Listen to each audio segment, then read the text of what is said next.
আসি পরের খবরে। ডিম টমেটো ছোঁড়ার ঘটনায় হাইকোর্টে জনস্বার্থ মামলা। এই ঘটনায় সংবিধান বিরোধী ও অপমানজনক দাবি আইনজীবী। দোষীদের বিরুদ্ধে এফআইআর এর নির্দেশ। প্রধান বিচারপতি ডিভিশন বেঞ্চে মামলার শুনানি 22শে জুন বলে জানা যাচ্ছে। টমেটো ডিম ছোঁড়ার এই ঘটনায় এবার জনস্বার্থ মামলা দায়ের করা হলো কলকাতা হাইকোর্টে। বিষয়ে জানবো, ফোনে রয়েছেন প্রতিনিধি পীযূষ কান্তি নাগ। পীযূষ, ঠিক কি জানতে পারছো আদালত সূত্রে?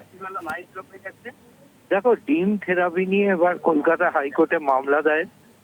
যে রাজ্যের রাজনৈতিক পরিবর্তনের পর তৃণমূল নেতা নেত্রীদের ওপরে যেভাবে ডিম ছোড়া হচ্ছে, সেই ঘটনাটিকে সামনে এনে কলকাতা হাইকোর্টে বেশ কয়েকটি জনস্বার্থ মামলা দায়ের হলো। এই মামলার মূল দাবি হচ্ছে, এই ধরনের ঘটনার ক্ষেত্রে পুলিশকে আদালত নির্দেশ দিক, ভারতীয় ন্যায় সংহিতা আইনকে সামনে রেখে উপযুক্ত ব্যবস্থা গ্রহণের, এবং এক্ষেত্রে আদালত বিশেষভাবে হস্তক্ষেপ করুক, এমনটাই দাবি নিয়ে মামলা দায়ের হয়েছে। প্রধান বিচারপতি ডিভিশন বেঞ্চে আগামী 22শে জুন এই মামলার শুনানির সম্ভাবনা রয়েছে। ধন্যবাদ পীযূষ।